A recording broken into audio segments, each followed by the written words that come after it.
Hello friends, இன்றைக்கி நம்ம ஒரு பாரம்பரியமான ஸ்வீட் ரெசிபி தான் பார்க்க போகிறோம். அதாவது சம்பா கோதுமையை யூஸ் பண்ணி ஒரு அல்வா ரெசிபி பார்க்க போகிறோம். இது ரொம்பவே சுவையாக இருக்கும். வீட்டில் இருக்கிற குட்டீஸ்லேருந்து பெரியவங்க வரைக்கும் விரும்பி சாப்பிடுவாங்க. ஒரு சூப்பரான அல்வா ரெசிபி தான் பார்க்க போகிறோம். இந்த ரெசிபி பார்க்கறதுக்கு முன்னாடி சேனல் சப்ஸ்கிரைப் பண்ணிட்டு பெல் பட்டனை கிளிக் பண்ணி வச்சுக்கோங்க. இப்போ உங்கள் வீடியோக்குள்ளே போகலாம்.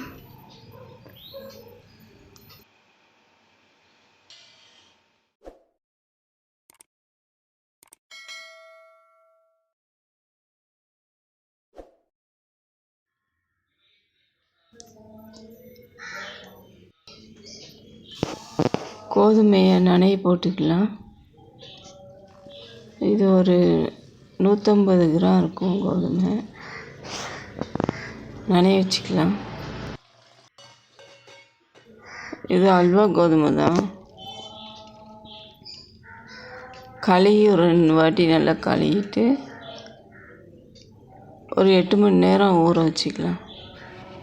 ஊற வச்சு கிரைண்டரில் போட்டு அரைச்சி பால் எடுத்துக்கலாம்.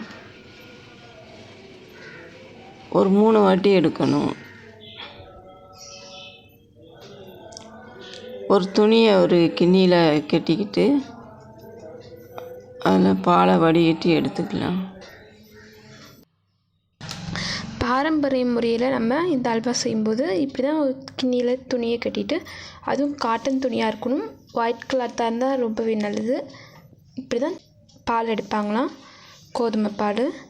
நம்ம தேங்காய் பால் எடுக்கிற மாதிரியே தான் இதில் நம்ம பால் எடுக்க போகிறோம். கோதுமையை அரைக்க சவு மாதிரி வரும்.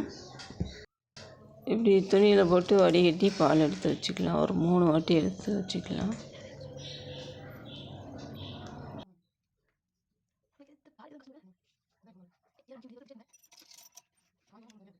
கோதுமை மாவில் செய்கிறத விட இப்படி அரைச்சி பால் எடுத்து கோதுமை செஞ்சனைக்கு அல்வா நல்லாயிருக்கும்.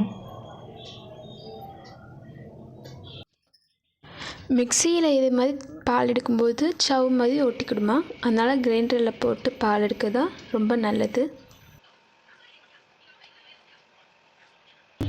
ஒவ்வொரு தடவையும் நம்ம பால் எடுக்கும்போது 1 கிளாஸ் 1.5 கிளாஸ் போல் தண்ணி ஊற்றிக்கலாம்.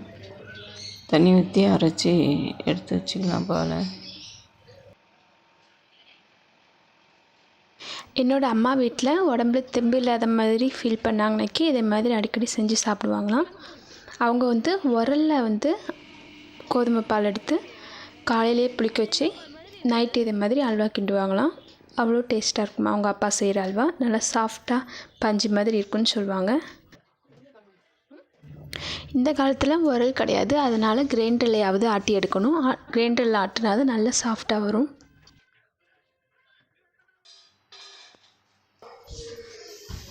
அவ்வளோதான், நம்ம பால் எடுத்தாச்சு. அந்த பாலை ஒரு 4 மணி நேரம் புளிக்க வச்சு அதுக்கப்புறம் ஒரு சட்டி வச்சு அடுப்பில் நம்ம அந்த இதை கிண்டிக்கிடலாம் அல்வாயை. அதுக்கு முந்திரி கொஞ்சம் வறுத்து எடுத்து வச்சுக்கலாம். கொஞ்சம் நெய் ஊற்றி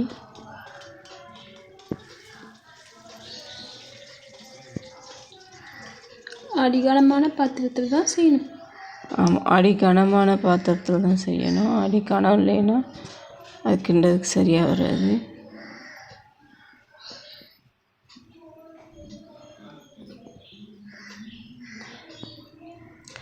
மேல்ட்டால் அந்த தண்ணியை மட்டும் ஃபஸ்ட்டு ஊற்றி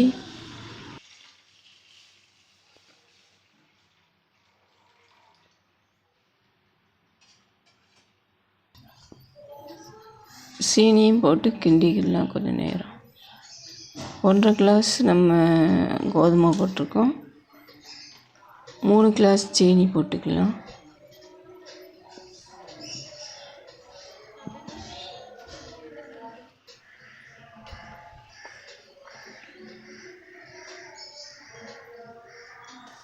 அந்த கிளாஸ் 100 தான் பிடிக்கும். 150 கிராம் கோதுமை.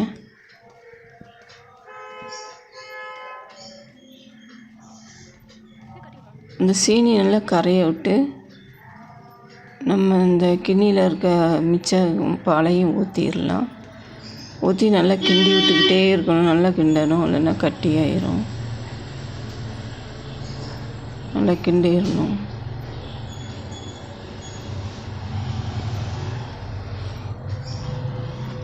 நெய் ஊற்றிடலாம். அதோட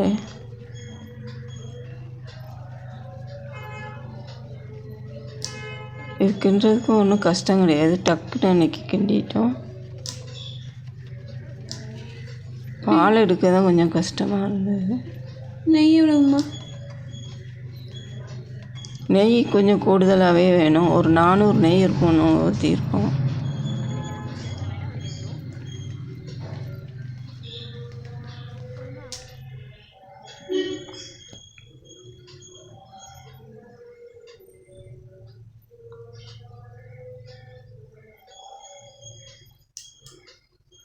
கிண்டி விட்டுக்கிட்டே இருக்கணும்.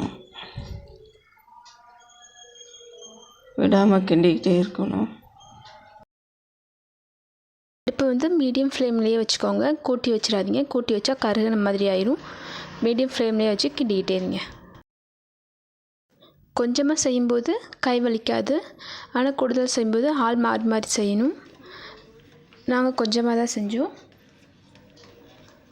கிண்டிக்கிட்டே இருக்கணும். கை விடாமல் கிண்டிக்கிட்டே இருக்கணும்.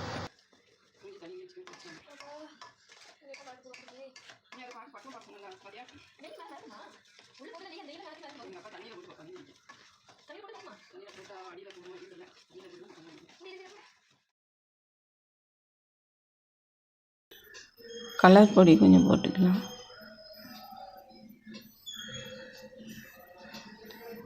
அல்வாவுக்கு போடுவோம்ல, அல்வா கேசரிக்கலாம் அந்த பொடி தான்.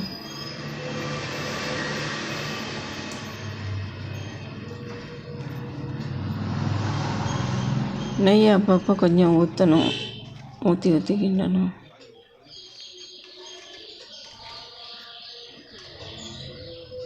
இந்த அல்வாவுக்கு வந்து எண்ணெய்லாம் யூஸ் பண்ணக்கூடாது. நெய் மட்டுமே ஊற்றி கிண்டணும். ஒரு 5 ஏலக்காய் எடுத்து பொடி பண்ணி வச்சுருக்கோம். ஏலக்காவும் கொஞ்சம் போட்டுக்கலாம். அது நல்லா வெந்து வரும்போது சட்டியில் அப்படி ஒட்டாமல் அப்படி திரண்டு வரும். அப்போ நம்ம ஒரு தட்டில் அப்படி நெய்யை தடவிட்டு தட்டில் ஊற்றிடலாம்.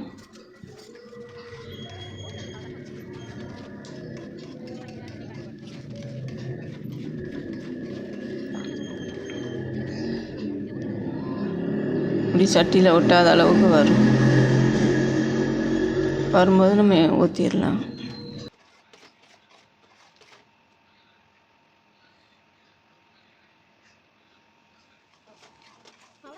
வாயில் வச்ச உடனே அப்படி தொண்டையில் வலிக்கிட்டு போகிற மாதிரி அப்படி இருக்கும். நல்ல சுவையாக இருக்கும். கண்டிப்பாக இந்த ரெசிபி ட்ரை பண்ணி பாருங்கள். ஹெல்த்துக்கும் நல்லது. இந்த வீடியோ பார்த்ததுக்கு ரொம்ப ரொம்ப நன்றி.